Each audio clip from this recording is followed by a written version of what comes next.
Friends, pink villa film journalist అయితే హిమేష్ ఉన్నాడు కదా ఒక అతను మొత్తానికి తన ట్విట్టర్ అకౌంట్లో అయితే ఒక ట్వీట్ అయితే చేయడం జరిగింది. బేసికల్గా నేను స్పిరిట్ సినిమా గురించి ఓవరాల్గా ఏమైతే ఉందో కంటెంట్ దాని గురించి చెప్పానని చెప్పడం అయితే జరిగింది.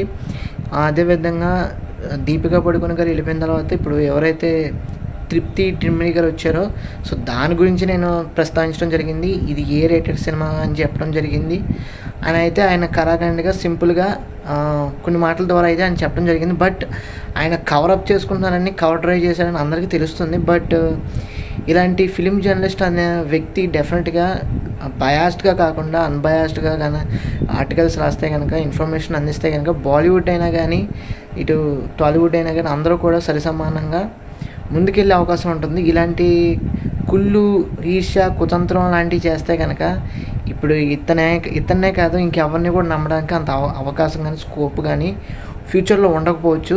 సో ఇలాంటి తప్పులు అయితే ఈయన చేయటం అనేది మానుకుంటే కనుక ఇప్పుడు ఫర్దర్గా కూడా మన తెలుగు వాళ్ళు మరెంతో సినిమాలు హిందీ వాళ్ళతో చేసే అవకాశం ఉంటుంది. లేదనుకుంటే వాళ్ళ ఆపర్చునిటీ కోల్పోయే అవకాశం అయితే ఉంటుంది. అంతమించి ఇంకేం లేదు. ఒకవేళ మీరు ఆ ట్వీట్ చదవాలనుకుంటే ఒకసారి హిమేష్ అనే టైప్ చేస్తే మీకు ట్విట్టర్ అకౌంట్లో వస్తుంది. మీకు ఒకసారి కంప్లీట్గా చదవండి. సో ఇది ఓవరాల్గా స్పిరిట్ సంబంధించిన కాంట్రవర్సీ ఎవడైతే ఉన్నాడో హిమేష్, తన గురించి అయితే ఇది. సో ఇది ఫ్రెండ్స్ ఓవరాల్గా కంటెంట్ అయితే మీకు నచ్చారో తప్పకుండా మన ఛానల్కి సబ్స్క్రైబ్ చేసుకోండి. ఇలాంటి మరెన్నో ఇన్ఫర్మేటివ్ సినిమా సంబంధించిన కావాలంటే తప్పకుండా ఫాలో అవుతుంది. Thanks for watching.